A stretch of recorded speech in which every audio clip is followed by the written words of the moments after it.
빌리그레암 목사님과 같이 사역을 하는 한국인 가운데 킴 윅스라는 시각장애를 가진 아가씨가 있었습니다. 6.25 전쟁 때 실명을 하게 되고 고아원에서 자라는데 어떤 미군 중사의 도움으로 미국에 가게 되어서 인디애나 주립대학에서 공부하고 오스트리아에서 성악 수업을 받아서 훌륭한 성악가가 되었습니다. 그녀는 예수님을 믿고 큰 은혜를 받아서 빌리그레암 목사님과 함께 집회를 할 때마다 간증을 하게 되었습니다. 그녀의 간증 내용 중에 일부를 말씀드리겠습니다. 사람들이 시각장애인인 나를 인도할 때 저 100m 전방에 뭐가 있다고 말하지 않았습니다. 단지 앞에 물이 있으니 건너뛰라거나 발 앞에 계단이 있으니 발을 올려놓으라고만 합니다. 나는 나를 인도하시는 분을 믿고 단지 한 걸음씩 옮기기만 할 뿐입니다. 나를 인도하시는 분이 성실하다면 나는 반드시 내가 가고자 하는 목적지에 도착합니다. 하나님께서 우리를 인도하시는 방법도 이와 같습니다. 우리는 당장 내일 일을 알지 못합니다. 잠깐 오늘 저녁에 있을 일도 알지 못합니다. 10년 후의 일도 20년 후의 일도 우리의 사랑하는 자녀들의 미래도 우리는 알 수 없습니다. 그래서 모든 사람들은 내일을 알지 못하고 사는 것에 대해서 불안을 가지고 살아갑니다. 그러나 참 신이신 우주 만물을 운행하시는 유일한 한 분 하나님은 아주 특별한 경우를 제외하고는 거의 항상 우리의 불안을, 우리의 두려움을 그냥 그렇게 두시지 미리 우리에게 무언가를 알려주시는 적이 거의 없습니다. 혹 70년이 지나면 약속의 땅으로 돌아가게 하겠다. 혹 기름을 부어서 내가 너를 왕으로 세우겠다. 라고 일하셔도 말씀하셔도 실제적으로 약속과 전혀 무관한 현실과 이해할 수 없는 그런 삶을 살아가는 순간순간마다 하나님은 왜 그 일을 나에게 허락하실 수밖에 없었는지 말씀하시지 않는 경우가 거의 대부분입니다. 우리가 하나님의 그 뜻을 알 수 없고 그냥 단지 한 걸음 앞에 무엇이 있는지를 알게 하시고 그 한 걸음을 걸어가라고 하실 때 그곳에 발을 디디고 그냥 그렇게 우리는 걸어갈 수밖에 없는 삶을 살아갑니다. 그 우리의 한 걸음이 진흙탕이든지 계단이든지 돌짝밭이든지 가시덤불이든지 사망의 음침한 골짜기이든지 우리가 가야 할 그 길을 우리 눈앞에 주신 그 길을 우리는 걸어가도록 하나님께 요구를 받습니다. 그리고 그 순간을 지난 후에야 나에게 하나님께서 그 한 걸음을 통하여서 무엇을 받고 싶으셨는지 깨닫게 해주십니다. 그 모든 것은 우리가 11시 예배 시간에 담임 목사님 설교를 통해 들었던 것처럼 항상 선한 것이고 항상 아름다운 것이었고 항상 생명의 일이었다는 것을 시간이 지난 후에야 우리는 깨달을 수 있습니다. 오늘 지금 이 순간에 무엇을 해야 할 것인가를 보여주시는 하나님의 인도하심에 믿음으로 순종하면서 오늘을 성실하게 살아가면 성실하신 하나님께서는 내일을 또다시 인도하셔서 마침내 나의 생애를 약속하시고 계획하신 뜻하신 그곳에 도달할 수 있도록 해주십니다. 오늘 우리가 읽은 본문은 재산 한 푼도 없고 희망의 줄기조차 보이지 않는 시어머니를 따라 시어머니의 나라 이스라엘 베들레헴으로 따라온 며느리 룻의 이야기입니다. 과부이자 고령의 시어머니 나오미와 모압 사람이자 그러니 이방 여인이었고 과부였던 룻, 이 둘이 먹고 살 수 있는 정당한 수단은 없었습니다. 오로지 한 가지, 하나님께서 가난한 자를 위해서 배려해 주신 이삭 줍기, 이 한 가지 방법 외에는 시어머니와 룻이 먹고 살 길이 없었습니다. 본문은 룻이 시어머니에게 허락을 받고 이삭을 주우러 나가는 이야기를 해줍니다. 하찮게 그지없는 일인 이삭 줍기, 그러나 그녀가 할 수 있는 일은 이것밖에 없었습니다. 구약 레위기나 신명기에 보면 이삭 줍기에 대한 내용이 나옵니다. 말씀에 따르면 추수 때에 이스라엘 백성들이 반드시 해야 할 일이 두 가지가 있는데요. 한 가지는 밭 모퉁이에 있는 것은 거두지 않는 것입니다. 그리고 또 한 가지는 곡식을 거두어서 통에 담을 때 혹 통에 담은 것이 바닥에 떨어지게 되면 그것은 줍지 않는 것입니다. 곡식을 많이 거두겠다는 욕심을 가지고 밭 모퉁이의 것까지 싸그리 거두어 가고 땅에 떨어진 것조차도 남기지 않고 싸그리 깨끗하게 주워가 버리면 가난한 자, 약한 자들, 고아나 과부가 먹고 살 것이 없기 때문에 하나님은 약자들을 보호하시기 위해서 가난한 고아와 과부가 주어가 먹고 살 수 있도록 오늘날의 사회보장제도와 같이 그렇게 그들을 위해서 하나님은 일부의 곡식을 추수 때에 남겨두도록 명령하셨습니다. 그때 그들이 가난한 자들이 취할 수 있는 이득이 바로 이삭 줍기라는 방법이었습니다. 당시 문헌에 따르면 온종일 이삭을 열심히 주우면 1kg쯤 주울 수 있었다고 합니다. 여자 2명이 하루를 넉넉하게 먹을 양이 안 되는 겨우 먹을 수 있는 만큼의 양을 하루 종일 온종일 이삭을 주우면 얻을 수 있었습니다. 그렇게 부족한 양의 곡식을 그것도 1년 내내 추수할 수 있는 것이 아니라 추수 때에만 그것도 좀 쉬어가며 하면 거둘 수 없고 하루 종일 주어야만 거둘 수 있는 것, 그것이 이삭 줍기라는 일입니다. 이 이삭 줍기는 룻과 나오미의 삶을 근본적으로 해결해 줄 수 있는 일이 아니었습니다. 임시 방편이었습니다. 한시적인 일이었습니다. 그런데 하나님께서는 하나님을 향한 믿음을 선택하고 시어머니, 가족을 향한 사랑을 선택하여서 이 이스라엘 땅까지 온 룻을 하나님께서 살펴보시고 룻의 삶을 돌보시고 룻의 삶을 도우시고 룻을 향한 뜻을 이루실 때 그 도구로 이삭 줍기라는 방법을 사용하셨습니다. 이삭 줍기는 객관적으로 그들의 인생을 획기적으로 바꿀 수 있는 일이 아니었습니다. 그럼에도 불구하고 놀랍게도 이 이삭 줍기는 그들의 인생에 진짜 어마어마한 추수를 거두게 하는 도구가 되었습니다. 많은 믿음의 사람들은 이런 기대를 합니다. 내가 믿음의 결단을 하고 믿음으로 살기로 작정하고 주일 예배를 빠지지 않고 잘 드리고 많은 수고와 봉사로 교회를 섬기면 하나님께서 긍휼히 여기시는 약자들을 돕고 후원하면 하나님께서 나의 삶에 강권적으로 개입해 주셔서 상상도 할 수 없는 삶의 풍요를 주실 것, 그런 것들을 기대합니다. 그러나 그런 깜짝 놀랄 만한 기적적인 일은 거의 잘 일어나지 않습니다. 오히려 기대감 때문에 더 낙심하게 될 때가 많습니다. 기대하는 일이 기대하는 방식대로 이루어지지 않아서 큰 상심을 하곤 합니다. 그러나 하나님은 자신을 기다리는 자를 결단코 실망시키지 않으십니다. 하나님은 그의 이름을 부르고 그를 찾는 사람들을 만나 주십니다. 그러나 하나님의 그 선하신 역사에 과정이 있다는 것을 오늘 본문을 통해 알 수 있습니다. 우리가 기대하는 일은 한꺼번에 오지 않습니다. 과정과 단계를 거쳐서 오게 됩니다. 그 단계 중에 반드시 들어가 있는 것이 이삭 줍기입니다. 이삭 줍기는 작은 일입니다. 자꾸 보잘것없는 일입니다. 내가 이삭을 줍고 싶었는데, 내가 그 밭에 가서 땅에 떨어진 이삭을 주워서 내가 배불리 먹고 싶었는데, 저 사람이 아니라 내가 하고 싶었는데, 이렇게 생각하는 사람은 단 한 명도 없었습니다. 고아나 과부처럼 먹고 살 것이 없는 사람이 어쩔 수 없이 굶어 죽지 않기 위해서 어쩔 수 없이 억지로 하는 일이 이삭 줍기입니다. 이삭을 주우려면 무릎을 꿇고 허리를 숙여야 합니다. 일하는 사람들에게 걸리적거리지 않게 눈치를 보면서 주어야 합니다. 일꾼들이 오른쪽으로 오면 왼쪽으로 피하고 왼쪽으로 오면 오른쪽으로 피해가면서 일꾼들에게 미움 사지 않으려고 조심조심 하면서 무릎을 꿇고 몸을 숙여서 주어야 하는 것이 이삭이었습니다. 부끄럽고 수치스러워서 사람들이 절대로 하고 싶어 하지 않을 만한 일이 이삭 줍기입니다. 게다가 그렇게 많이 눈치 보면서 그렇게 많이 수고해도 큰 추수를 나에게 허락해 주지 않는 것이 이삭 줍기입니다.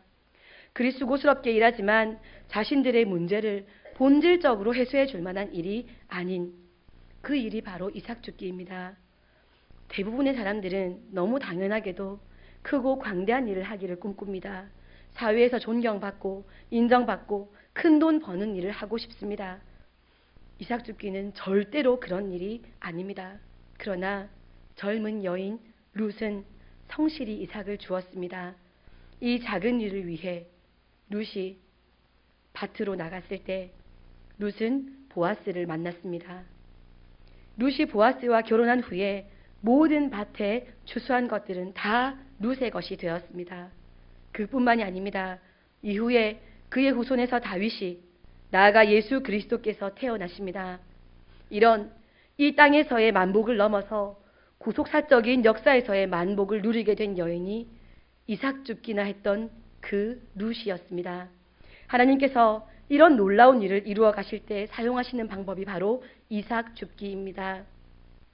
하나님께서 사람을 쓰실 때 작은 이삭 줍기를 모르는 사람에게 하나님의 큰 일을 맡기는 법은 거의 볼 수 없습니다. 처음부터 큰 인물로 발탁되는 법은 드뭅니다. 사람을 사역에 적합하게 성장시키신 후에 일을 맡기십니다.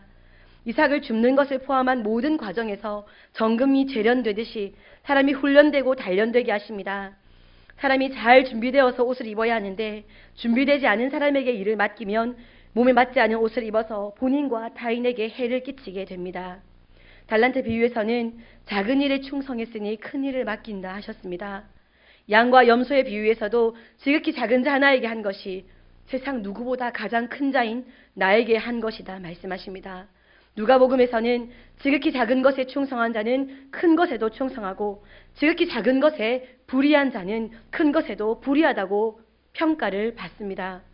시편 78편 70절에서 72절까지의 말씀은 하나님께서 언제 다윗을 선택하셨는지를 보여줍니다. 제가 읽어드리겠습니다.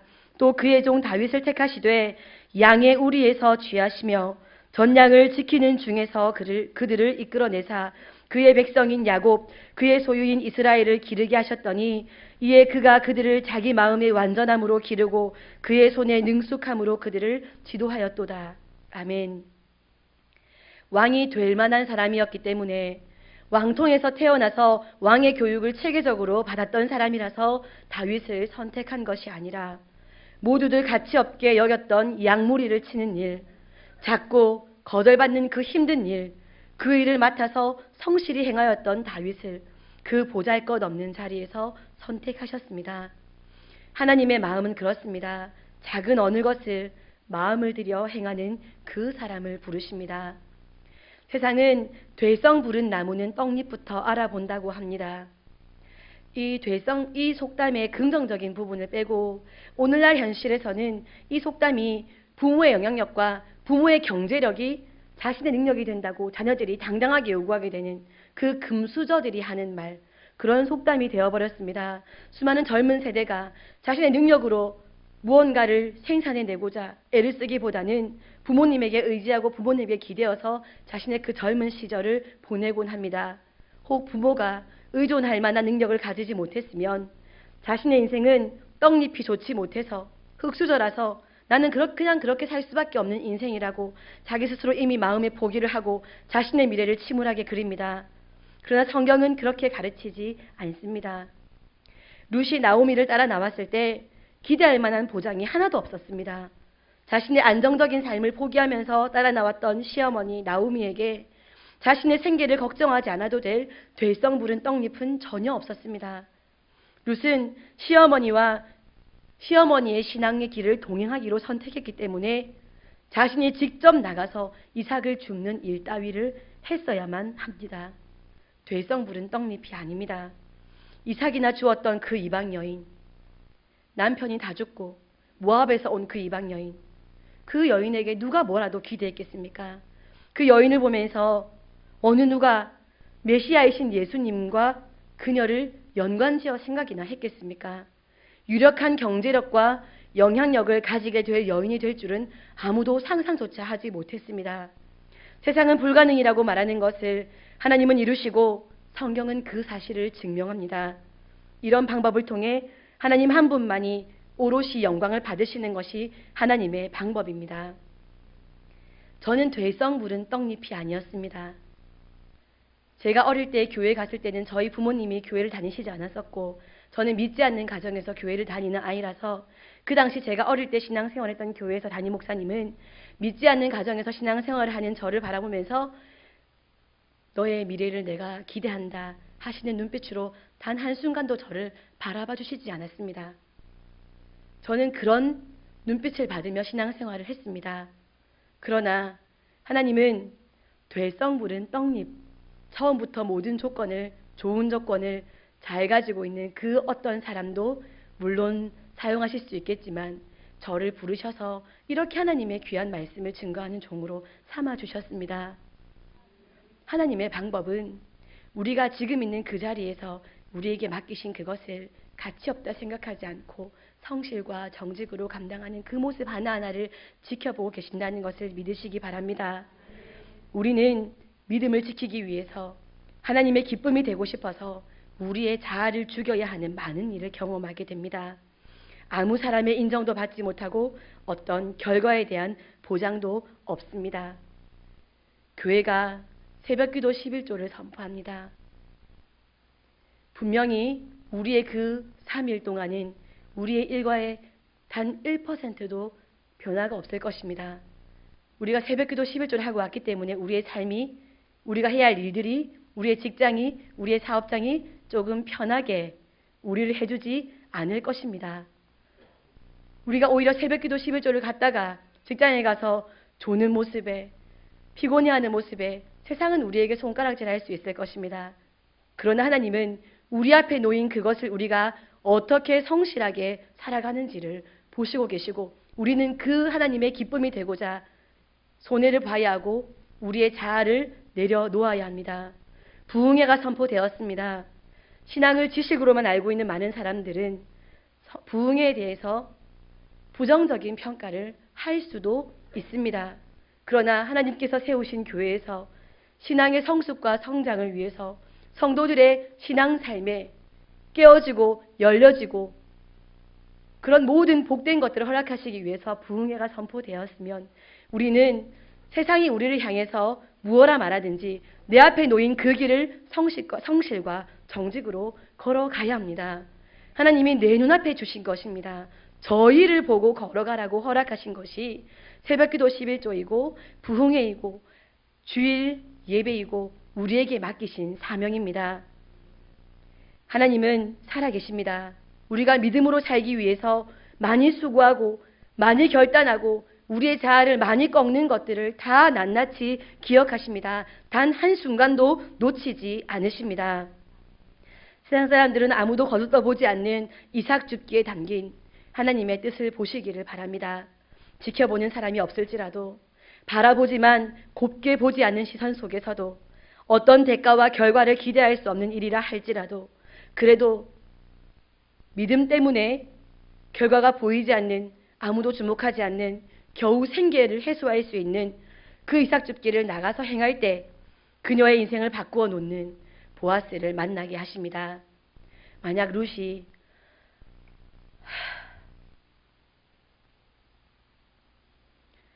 이삭을 주우러 가야 되는데, 먹을 게 없는데 이삭 주우러 가야 되는데 너무 가기 싫다 하고 이삭을 주우러 가야 되는데 생각만 하고 그냥 앉아 있었으면 룻은 보아스를 만날 수 없었습니다. 아무 일도 일어나지 않았을 것입니다. 우리가 하나님의 귀한 진리를 듣고 동의하고 찬사를 보내고 맞지? 죄송합니다. 눈을 감고 계신 분들이 많이 계셔가지고 제가 한번 맞지? 그렇게 살아야지. 우리 한임 목사님이 오늘 말씀하신 것처럼 그렇게 살아야지. 하나님은 정말 우리를 사랑하시고 우리를 예수님이 보내주시고 하나님 그렇게 역사하시지 하고 말하면서 우리가 아무것도 하지 않고 새벽기도 11조를 나오지 않고 그냥 그렇게 우리의 침대에 누워있고 우리의 주위의 작은 일, 그 이삭 줍기를 무시하면서 행하지 않고 그냥 머리만 맞지 하고 끄덕이고 있으면 우리 삶에는 아무 일도 일어나지 않을 것입니다. 마음속으로 기대하고 계시다 할지라도 하나님이 우리 삶에 그것을 이루어 주실 수가 없습니다. 밭으로 나가야 보아스를 만납니다. 너무 놀랍게도 룻이 밭으로 딱 나가자 보아스를 딱 만났습니다. 하나님의 역사가 그곳에서 번쩍 하고 이루어진 것입니다. 우리가 믿음으로 살고 사랑을 나누며 살 때 당장에 결과가 대단하게 나오지 않아도 자꾸 보잘것없는 일, 이삭 줍기를 통해 진짜 추수가 열리는 것, 그것이 하나님의 축복의 섭리입니다.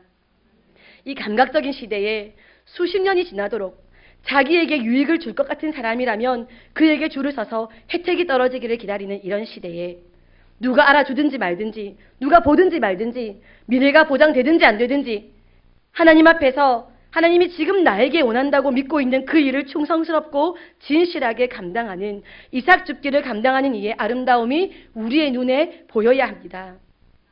그리고 우리가 먼저 그런 삶을 살아내기 시작해야 합니다.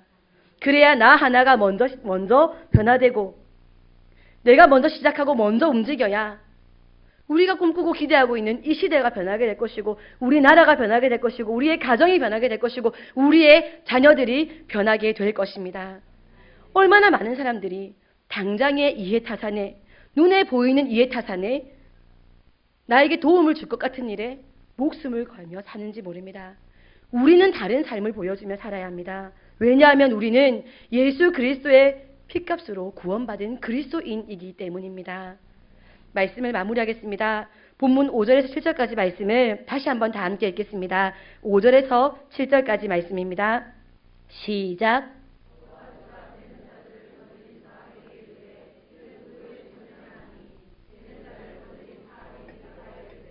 이는 나오미와 함께 모압 지방에서 돌아온 모압 소녀인데 그의 말이 나로 베는 자를 따라 단 사이에서 이삭을 줍게 하소서 하였고 아침부터 와서는 잠시 집에서 쉰 외에 지금까지 계속하는 중이니이다. 아멘. 보아스의 일꾼들이 룻을 이렇게 설명하고 있습니다. 룻은 마지못해 이삭을 주운 것이 아니라 자기에게 맡겨진 일에 이른 아침부터 최선을 다했습니다. 그 모습이 보아스의 눈에 들어온 것입니다. 아무도 보는 사람이 없지만 아무도 그 결과를 아는 사람이 없지만 사람이 보든 보지 않든 충성스럽게 그 길을 쭉 가는 룻의 삶에 영광스러운 추수의 삶이 허락되는 것을 보일 수 있습니다. 보아스의 밭에 이삭을 주는 여인이 한두 명이었겠습니까? 엄청 많았을 것입니다. 보아스가 엄청 부자였거든요. 그 밭에 아주 많은 여인들이 이삭을 줍고 있었을 텐데 왜 하필 그녀들 중에서 보아스의 눈에는 룻이 들어왔을까요? 룻이 젊고 예쁘고 귀금속을 아주 화려하게 달고 있고 반짝반짝 빛나는 옷을 입고 샤방샤방 이렇게 걸어 다녀서 보아스가 룻이 눈에 들어왔을까요? 잘 모르겠습니다.